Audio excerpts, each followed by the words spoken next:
the ARIRANG album art might be getting revealed to us in color layers as an homage to Korean woodblock printing. Hear me out. I think we're gonna get one color layer for every member's vinyl color, today of course being silver for Namjoon. Fun fact, I love block printing, and today's update kind of confirms or increases my suspicion that I've had since the release of this. The second I saw this image, I was like, is that block printed? I feel like Japan gets a lot of credit for woodblock printing, deserved, but did you know that it is also extremely important in Korean history? And I just learned that Korea has what is believed to be the oldest known woodblock print, dated back to the 700s. For anyone unfamiliar with this art form, it's basically the original stamp. It's important also to note and remember that this developed out of necessity. Think like documenting sacred texts and things that history needs to remember. The art and imagery of it all came a little bit later. But in both art and necessity, it required meticulous and hard labor. We're wood carving. The earliest and simplest version of this would have been black text printed on a white page. Remember, two things. We're carving the negative space around the letters so that the letters are raised to be printed. And also, just like this is backwards because this video is mirrored, the wood blocks would have also had to have been mirrored so that they printed correctly. And then when you consider block printing imagery, this is block printed, it blows my mind even more. And this is where the BTS album art theory comes in. To achieve a multicolored image using wood block printing, every single color that you see has to have an independently carved block of wood. They're then printed one at a time, layering over top of one another with each color having its own moment to shine until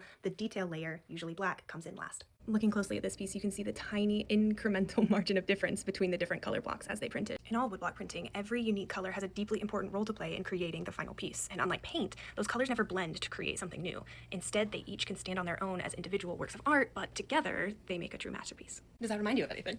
It's their story. And this art form that's rooted in Korean history and identity would be a really beautiful and impactful way to reveal the ARIRANG album artwork. I am happy to be wrong, but if I'm right, then we get to anticipate the next color together, which could be pink for Jin if we're going fan chant order, or cream for J-Hope, could give us some skin tones, maybe we'll get their faces. Suga's clear vinyl is my only potential plot hole, but I'm hoping that just means negative space and therefore would be white, which means he's already there, and I could always be wrong, and even if I am, I hope you enjoyed learning about one of my favorite art forms on this crossover episode of BTS Music Ed. Okay, bye, hey, bye!